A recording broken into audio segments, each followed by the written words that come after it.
JDS high command ಸೂಚನೆಯ ಮೇರೆಗೆ ಉಡುಪಿಯ ಜೆಡಿಎಸ್ ಜಿಲ್ಲಾಧ್ಯಕ್ಷರಾದಂತಹ ಯೋಗೀಶ್ ಶೆಟ್ಟಿ ಬಾಲಾಜಿ ನೇತೃತ್ವದ ತಂಡ ಜಿಲ್ಲಾ ಆರೋಗ್ಯ ಅಧಿಕಾರಿ ಸುಧೀರ್ ಚಂದ್ರಸೂಡ ಅವರನ್ನು ಭೇಟಿ ಮಾಡಿ ಉಡುಪಿ ಜಿಲ್ಲೆಯಲ್ಲಿ ಕೋವಿಡ್-19 ಬಗ್ಗೆ ತೆಗೆದುಕೊಂಡ ಕ್ರಮದ ಬಗ್ಗೆ ಮಾಹಿತಿ ಪಡೆದರು. ಬೇರೆ ಜಿಲ್ಲೆಗಳಲ್ಲಿ ಸಂಭವಿಸಿದ ದುರ್ಘಟನೆಗಳು ಉಡುಪಿಯಲ್ಲಿ ಮರುಕಳಿಸಬಾರದು.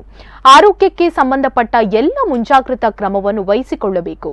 ಈಗಾಗಲೇ ಆರೋಗ್ಯ ಸಮುದಾಯ ಭವನಗಳಲ್ಲಿ ಲಸಿಕೆಗಳ ಕೊರತೆ ಕಂಡುಬಂದಿದ್ದು ದಿನನಿತ್ಯ ನೂರಾರು ಜನರು ಕ್ಯೂ ನಿಲ್ಲುತ್ತಿದ್ದಾರೆ.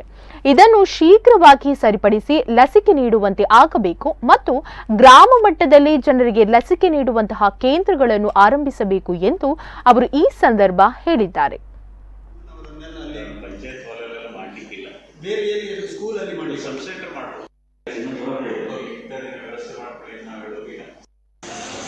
ಜನತಾದಳ ಜಾತ್ಯತೀತ ಕರ್ನಾಟಕ ಪ್ರದೇಶ ನಮ್ಮ ಹೈಕಮಾಂಡ್ನ ನಿರ್ದೇಶನದಂತೆ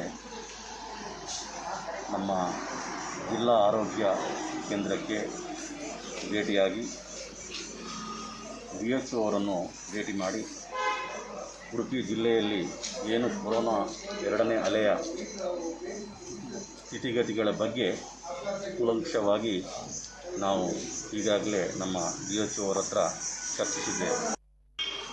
ಹಾಗೂ ಕಳೆದ ಬಾರಿಯಂತೆ ಏನು ಹಾಸ್ಟೆಲ್ಗಳು, ಶಾಲೆಗಳು, ಸಮುದಾಯ ಭವನಗಳು ಇದನ್ನು ಕೋವಿಡ್ ಸೆಂಟರ್ ಆಗಿ ಪರಿವರ್ತಿಸಿ ಈ ಮೈನರ್ ಸಿಂಪ್ಟಮ್ ಉಳ್ಳ ಕೋವಿಡ್ ನಮ್ಮ ಈ ಜಿಲ್ಲಾಸ್ಪತ್ರೆ ಭೇಟಿ ಹೈಕಮಾಂಡ್ನ ನಿರ್ಧರಿಸಿದಂತೆ ಬಂದಿದ್ದೇವೆ. ಮುಂದಿನ ದಿನದಲ್ಲಿ ನಾವು ನಮ್ಮ ಜಿಲ್ಲೆಯ ಜನರಿಗೆ ನಾವು ಒಂದು ವಿನಂತಿಯನ್ನು ಮಾಡಿಕೊಳ್ತಾ ಇದ್ದೇವೆ.